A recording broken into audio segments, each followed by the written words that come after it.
Hello and welcome back to Brickonomics, the business of building. I'm your host, Nick Scroggs, and today I want to start this episode with something that might sound a little strange coming from me. If you've listened to any of the previous episodes of the podcast, you may know that I have two master's degrees. One, which is an MBA with a concentration in finance, and the other, which is a master's degree in construction management. By most measures, I came into this business more financially educated than the average person starting a construction company, and yet I still got many of the things we're going to talk about today wrong. Not because the education that I got was useless, and not because I didn't understand what a P&L or balance sheet was, but because there's a massive difference between understanding finance in the classroom and actually being able to read your own company's financials in a way that changes the way that you operate. That gap, the space between financial literacy and financial clarity, is what this episode is about. Because I think that a lot of builders avoid this topic because they assume that it requires an accounting background that they simply don't have. And I understand that instinct, but what I've learned is that the problem usually isn't a lack of education. The problem is that the data feeding into your financial systems is broken. And broken data produces a broken picture, no matter how well you understand the reports that are sitting on top of it. You can be looking at a P&L that's technically accurate and still completely misreading your business, not because you're bad at numbers, but because the numbers are only reflecting what went into them. And if what went into them was wrong, the output is going to be wrong as well. That was us. And the moment that I figured that out, everything changed. So today we're going to talk about how I actually learned to read our financials, not in theory, but in practice. We're going to talk about the specific ways that our data was broken, what it was hiding from us, and what we did to fix that. And I'm going to give you a set of red flags, real diagnostic signals that you can use to check whether the financial picture is telling you the truth.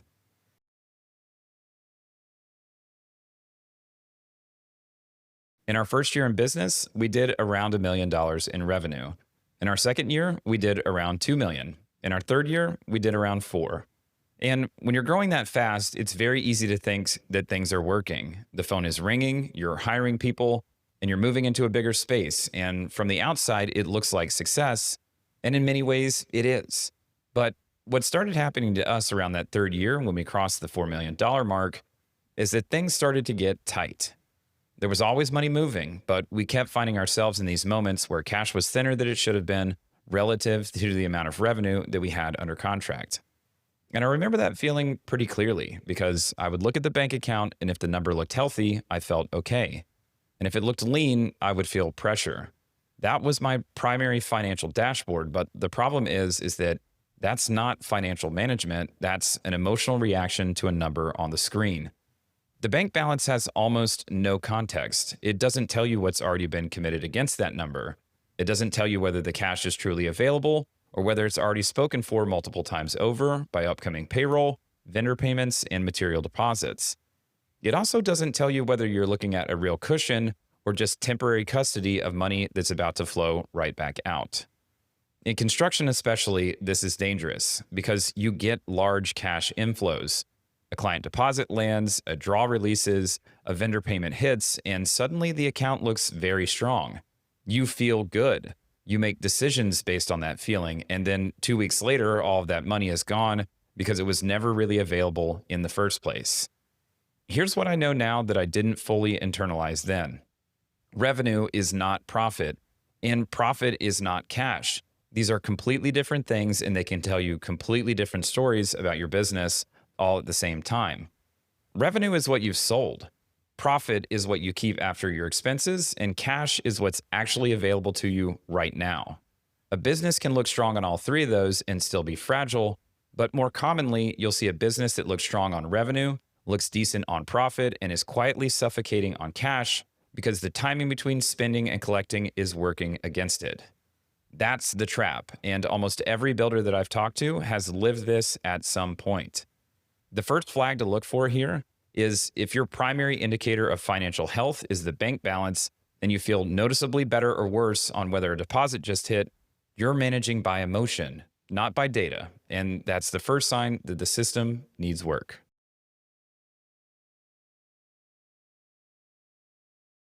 As we started growing, we were using accounting software to manage our books. We also had an outside CPA who reviewed things for us at the end of the year and help us out with our taxes. On the surface, that sounds like a very reasonable setup, but there was a problem that we didn't see for quite some time. Our data was wrong. Not fraudulently wrong, not intentionally wrong, just quietly and structurally wrong in a way that made our financials look different than our reality. So here's the specific issue. When a client paid us a deposit at the start of a project, we were recording it as revenue. And that sounds logical on the surface, especially when your accounting software makes it incredibly difficult to record client deposits in any other way. Money came in, so we recorded income. But that's not how it works. A deposit is not revenue. A deposit is a liability. It's money that a client has given you in advance of work that you haven't performed yet, so you haven't earned it. You still owe them that work, and until that work is done, that money belongs in a liability account, not in your income. What this was doing to our financials was inflating our revenue in the months when deposits came in, and it made our income look higher than it actually was based on the completed work. And here's the practical consequence that hurt us the most directly. We were paying taxes on money we hadn't earned yet. Think about that. We were writing checks to the IRS on revenue that hadn't been realized, and that's a real cash drain on money when you're supposed to be still holding it as a liability against future project costs. The part that made me most uncomfortable when I realized it, our CPA wasn't the one to catch it.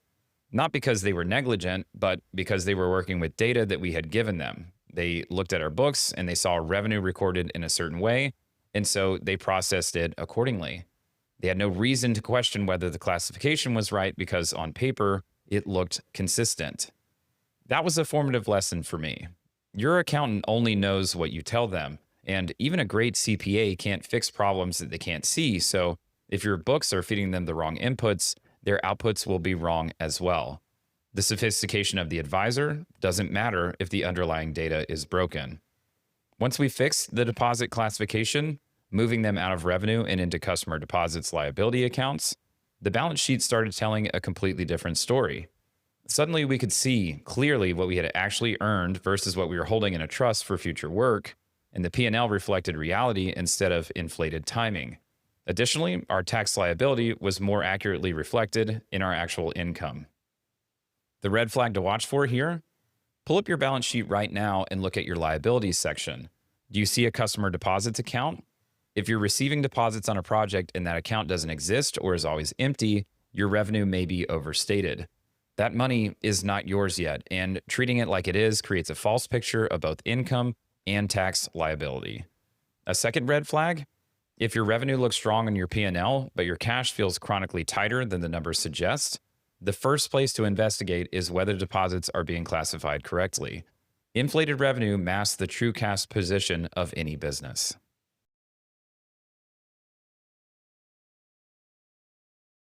The second major problem that we ran into was on the other side of the ledger. If the deposit issue was about money coming in being misclassified, this one was about money going out that was invisible. Here's how our process worked in the early days. We would bid work out to subcontractors and vendors, they would do the work, and then when they felt like it, they would send us a bill. That last part sounds small, but it wasn't, because subcontractors and vendors, and I say this with genuine affection for the people that we work with, are often terrible at collecting their own money. They get busy, they move on to the next job, they finish the work on your project in October, and don't get around to invoicing you until late February. And when February comes around and they've run out of cash on some other project, suddenly they realize they have 6 months of unbilled work sitting out there that they need payment on right now. So they put together a single invoice for everything. $50,000, $60,000, sometimes $100,000, and they need it paid immediately. I've had this exact same conversation more times than I can count. A subcontractor calls, clearly under pressure, and presents a bill that covers work that we completed months earlier. Work that, from our perspective, was long since finished, and now we're staring at a six-figure payable we weren't planning for. The problem isn't just the surprise payment. The problem is what it does to your financial picture in real time. If those payables aren't entered into your system until the subcontractor decides to bill you, your accounts payable balance is always understated. You think that you owe less money than you do, so your projected cash position looks better than it is. And when the bills finally hit, it looks like an expense spike when in reality, it's just delayed recognition of work that you committed to months ago. The fix came to us in two parts. First, we implemented purchase orders for everything. When we awarded work to a subcontractor or vendor, we issued a PO that defined exactly what they were going to be paid and exactly what the scope was. This created a record of the commitment on our side before the work even started, and critically, it gave us the basis for a new payables entry. We now knew what had been committed to spend so that we could account for it even before the invoice had arrived. Second, we built a payment schedule and tied it to the construction calendar. Instead of waiting on subcontractors to invoice us whenever they felt like it, we built billing milestones directly into project schedules so that when the phase of work was complete, a billing trigger was fired. The sub was then expected to invoice against that trigger, and even when they didn't, we would go ahead and push payment because on our end, we were prepared to pay it as it was tied to a schedule item that we were actively tracking. What this did to our financial visibility was significant. Our accounts payable balance started actually reflecting our real obligations instead of only the bills that had already arrived. We could project our payables weeks and months in advance based on where projects were in the schedule. Cash flow planning became something that we could do with reasonable accuracy instead of constantly being ambushed by invoices that we forgot were coming. We also changed our payment terms. We moved away from paying on invoice, which in practice means paying whenever somebody gets around to billing you, and shifted to a net 15 term. So subcontractors and vendors now bill us when the work is complete, and we pay them within 15 days. That 15-day window does a few important things for us. It gives us time to verify that the work was actually completed before writing a check.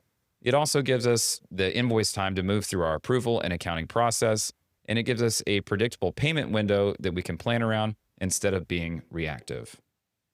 The first red flag to watch for here, look at your accounts payable aging report.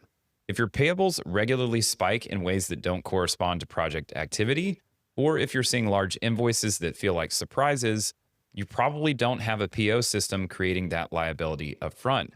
The commitment existed, the financial record did not. The second red flag, if you can't tell me today within reasonable accuracy what you expect to pay out over the next 60 days across all active projects, your payables are invisible. That's not a bookkeeping quirk. That's a cash planning crisis waiting to happen.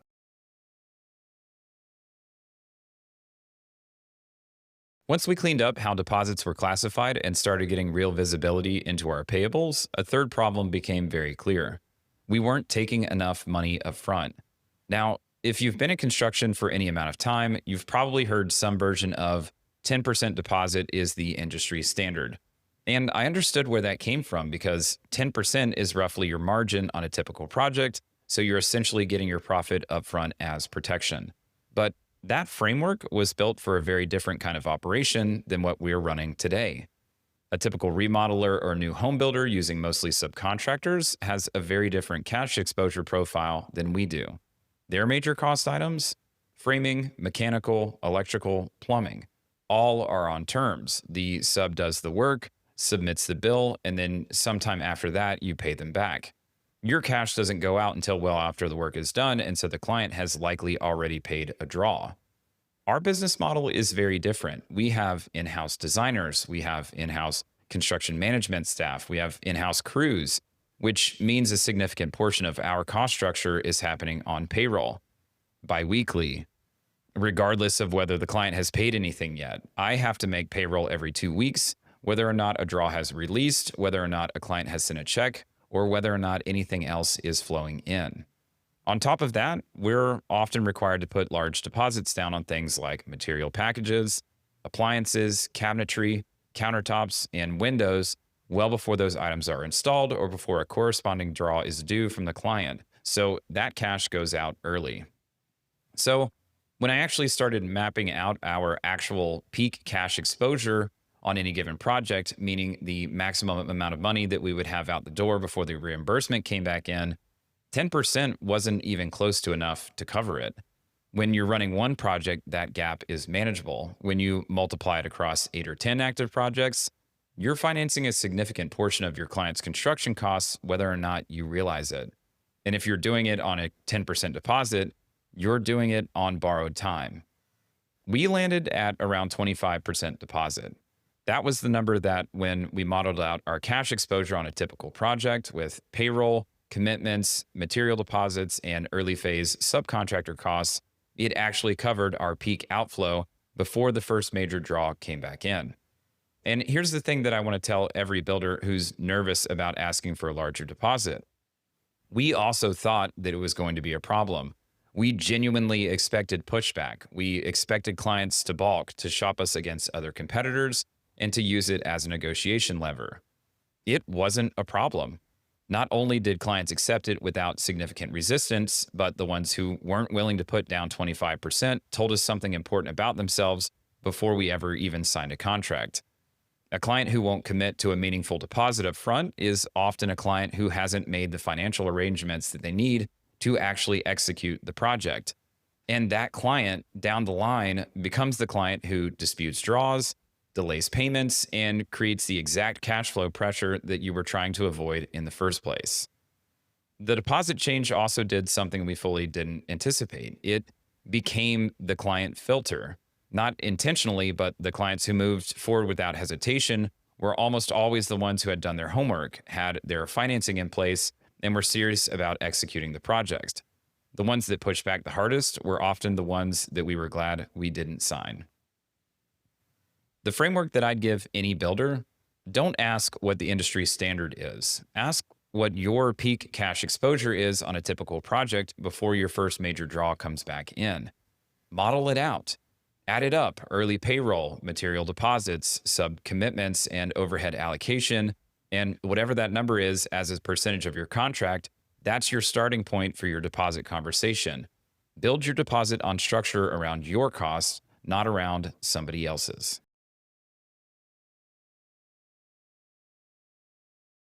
Everything I've described so far, the deposit classification, the invisible payables, and the deposit structure, all of it connects back to three financial documents that every business produces and almost no one in construction actually uses to run their business in real time: the P&L, the balance sheet, and your cash position. I want to give you a simple framework for how to read each one, not as an accountant, but as an operator, because these documents are not reporting tools. They're diagnostic tools, and once you learn to use them in that way, the business becomes much harder to fool yourself about. First, the P&L. Did we actually make money on the work that we did? The P&L covers a period of time: a month, a quarter, or a year. It shows you your revenue, the cost of that revenue, your gross profit, your overhead, and your net income. Most builders look at the top line and the bottom line, revenue and income. But the number that matters the most operationally is actually gross profit. What's left after your direct project costs, but before your overhead. That's the number that tells you whether your pricing and your field execution are actually working. Some red flags on the P&L: gross margin shrinking as revenue grows. That's a sign that your pricing isn't keeping up with your costs, or that your cost structure hasn't gotten heavier with your estimates not reflecting it. A year where revenue grew but net profit shrank, which we've experienced directly, is a sign that overhead expanded faster than margin. And any period where you're busier than ever, but the bottom line is flat or declining, is the P&L telling you to stop, look closer, and find out why activity isn't producing the desired outcome. The balance sheet tells us if the business is actually getting stronger. The balance sheet is a snapshot of a single moment in time. It shows what the company owns, what it owes, and what's left over in equity or retained earnings. This is the document that exposed our deposit problem, because deposits sitting in the wrong account don't show up as a liability, they show up as revenue. And suddenly the balance sheet looks stronger than it is. The liability isn't there, the equity looks inflated, and the connection between what you've collected and what you've actually earned gets hidden. The balance sheet is also where accounts payable lives. And if your accounts payable balance doesn't reflect your real committed obligations because you have no PO system creating those entries up front, you're looking at a document that understates what you actually owe. Some red flags for the balance sheet: no customer deposits liability account, or one that's always suspiciously low relative to how many projects you have going on. Accounts payable that spikes unpredictably rather than moving in line with project activity. Retained earnings that aren't growing despite profitable years, which often means that the cash is cycling out through owner's draws or overhead faster than it's being built. and receivables that keep growing, which means revenue is being recognized, but cash isn't coming in. Cash or your cash position can tell you whether the business can breathe right now. Cash is not a financial statement in the traditional sense, but your cash position, meaning your available liquidity relative to your near-term obligations, is the most honest real-time picture of your company's health. The question is never how much is in the account. The question is how much of that is truly available. What's committed against it? What's due out in the next 30 days? And what's delayed that I'm counting on? We started doing cash flow projections weekly when the pressure hit. And once we did, we never stopped because looking at cash weekly completely changed how we make decisions. It told us when to slow down on accepting new projects. It told us when we had real margin to bring on new overhead. It told us when a draw delay was going to create pressure weeks out, giving us time to address it before it became a real crisis. Red flags on cash: bank balance that swings dramatically based on deposit timing rather than operating performance. You regularly feel pressure even when profit looks decent. That is the gap between the reported profit and the available cash, and is almost always a timing or classification problem worth investigating. You're frequently waiting on a draw to pay a vendor or make payroll. Any of these situations is the business telling you that the cash structure needs attention. Here's the simplest version of this framework. Every month, ask 3 specific questions. 1. Did we make money on the work that we did? The P&L answers this. 2. Is the business getting stronger? The balance sheet can answer that. And 3, can we breathe right now? Cash will answer that. If you can only answer the first question, you're flying partially blind. All 3 together give you the full picture.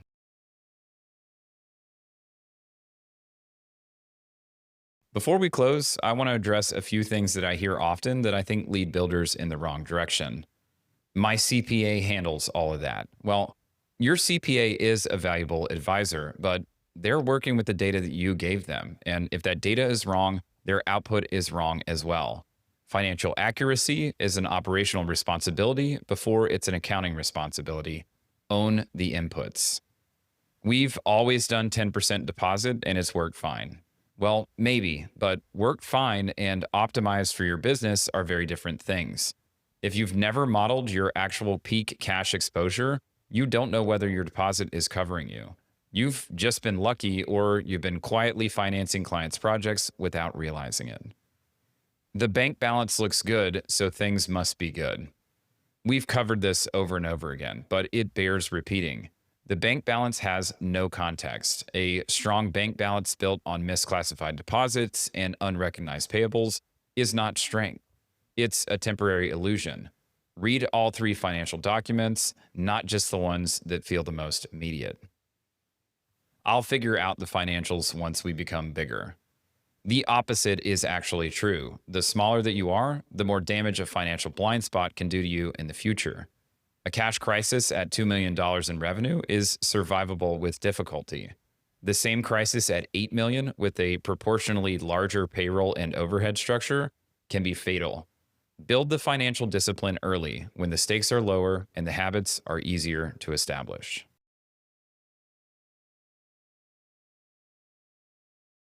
Here's what I want you to take away from this episode. Financial literacy, or knowing what a P&L is, knowing what a balance sheet is, or knowing how cash flow projections work, is a starting point. It's not an endpoint. Financial accuracy is what actually changes the business, and financial accuracy requires that the data feeding your systems reflects reality. Deposits classified correctly, payables entered at commitment, not at billing, and a deposit structure built around your actual cost exposure, not an industry convention that was never designed for your model. When those things are right, the reports tell the truth. And when the reports tell the truth, you can actually use them. You can see the problems forming before they become crisis. You can make hiring decisions based on real margin instead of a temporarily comfortable bank balance. You can have a real conversation with your lender or CPA because the numbers in front of you actually reflect the business that you're running. I came into this business thinking that my education gave me an advantage. And in some ways it did. But the humbling reality was that a finance degree doesn't protect you from bad data. The education tells you what the instruments mean. The discipline of keeping those instruments accurate is something that you have to build on your own. In the next episode, we're going to go one level deeper into a system that probably changed our company more than any other single financial tool, and that is job costing. Because understanding the company at the top level is powerful, but learning to see exactly which individual jobs are making or losing money and why is where the real operational clarity begins. Thanks for listening to Brickonomics, and I'll see you in the next one.